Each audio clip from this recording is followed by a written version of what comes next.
बच्चे काम पर जा रहे हैं।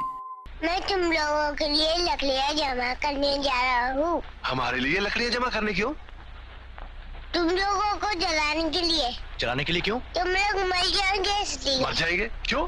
दीदी ने खाने में सेब मिलाया।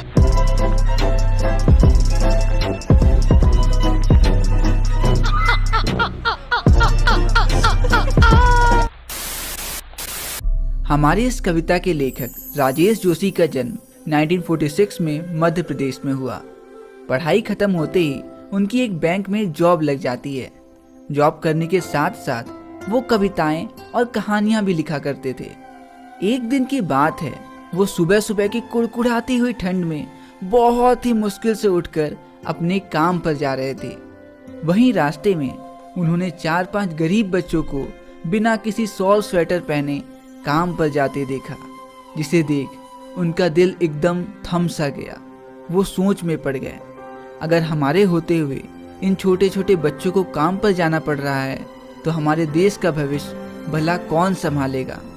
इन्हीं बातों को कवि हमारी इस कविता में एक सवाल के रूप में पूछते हैं कि आखिरकार काम पर क्यों जा रहे हैं बच्चे। पूछा किसी ने? नहीं। तो हमारी पहली पंक्ति में कवि राजेश जोशी जी कहते हैं, कोहरे से ढकी सड़क पर बच्चे काम पर जा रहे हैं सुबह सुबह।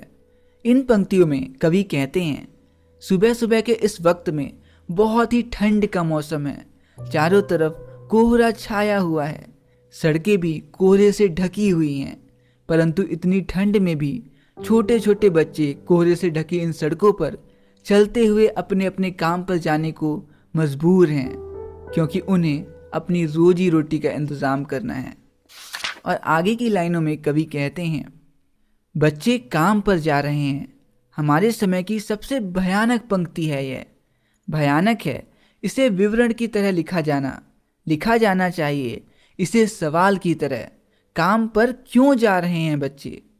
और हमारे इन लाइनों में कवि कहते हैं, हमारी ये जो पंक्ति है, बच्चे काम पर जा रहे हैं, ये हमारे समय की सबसे भयानक, सबसे डरावनी पंक्ति है। और इसे बस ऐसे ही विवरण मतलब डिस्क्रिप्शन की तरह नहीं लिखा जाना चाहिए, इसे तो एक सवाल की तरह पूछा जाना चाहिए कि आखिरकार काम पर क्यों जा रहे हैं बच्चे। तो हमारे इस पूरे स्टैंजा में कवि हमें ये बताए कि हमारे समय की सबसे भयानक बात यह है कि छोटे छोटे बच्चे काम पर जा रहे हैं। ये बात सुनने में बहुत ही नॉर्मल लगती है, जबकि हमें इसकी ओर ध्यान देना चाहिए और ये जानना और पता लगाना चाहिए कि पढ़ने खेलने की उम्र में बच्चों को अपना पेट पालने के लिए यूं काम पर क्यों जाना पड़ रहा है।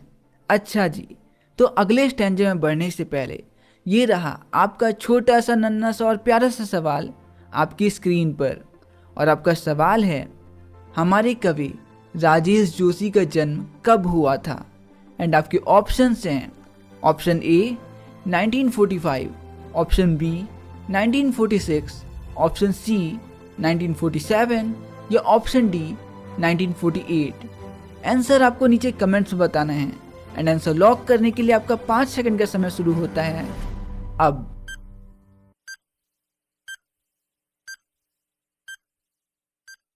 और सही जवाब है ऑप्शन बी 1946। तो वहीं हमारी अगली पंक्तियों में कवि लिखते हैं, क्या अंतरिक्ष में गिर गई हैं सारी गेंदें, क्या दीमकों ने खा लिया है सारी रंग बिरंगी किताबों को, क्या काले पहाड़ के नीचे दब गए हैं सारे खिलौने, क्या किसी भूकंप में ढह गई हैं सारी मदरसों की इमारतें।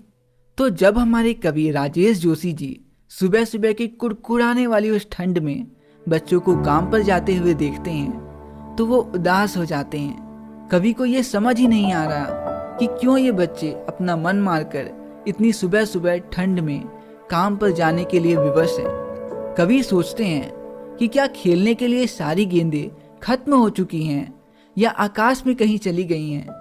क्या बच्चों के पढ़ने के लिए एक भी किताब नहीं बची, क्या सारी किताबों को दीमकों ने खा लिया है, क्या सारे खिलौने कहीं किसी काले पहाड़ के नीचे दब गए हैं जो अब इन बच्चों के लिए कुछ भी नहीं बचा। क्या इन बच्चों को पढ़ाने वाले मदरसे और स्कूल्स भूकंप में टूट चुके हैं जो ये बच्चे पढ़ाई और खेल कूद छोड़कर काम पर जा रहे हैं।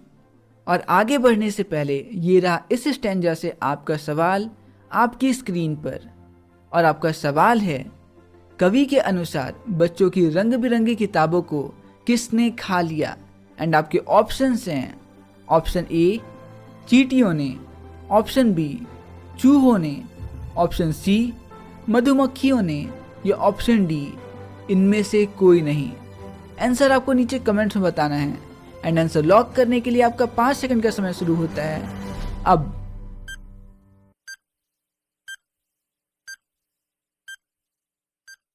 और सही जवाब है ऑप्शन डी, इनमें से कोई नहीं।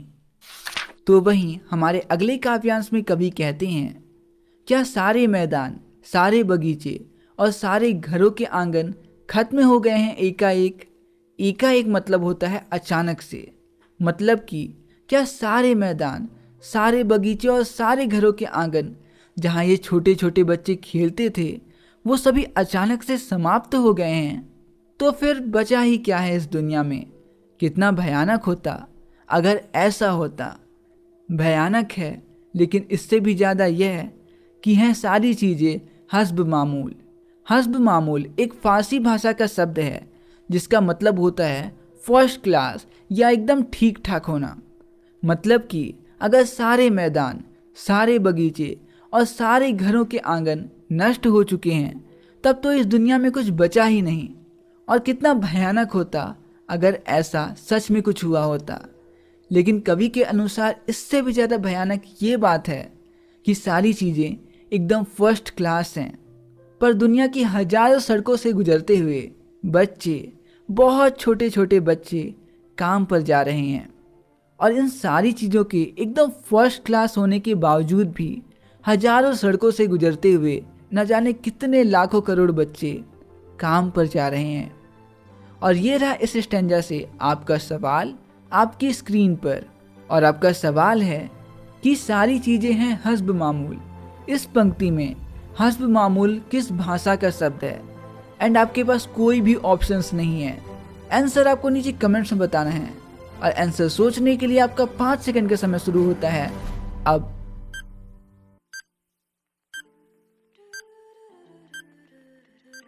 तो बस यहीं पे ख़त्म होती है हमारी ये प्यारी सी पोयम, बच्चे काम पर जा रहे हैं।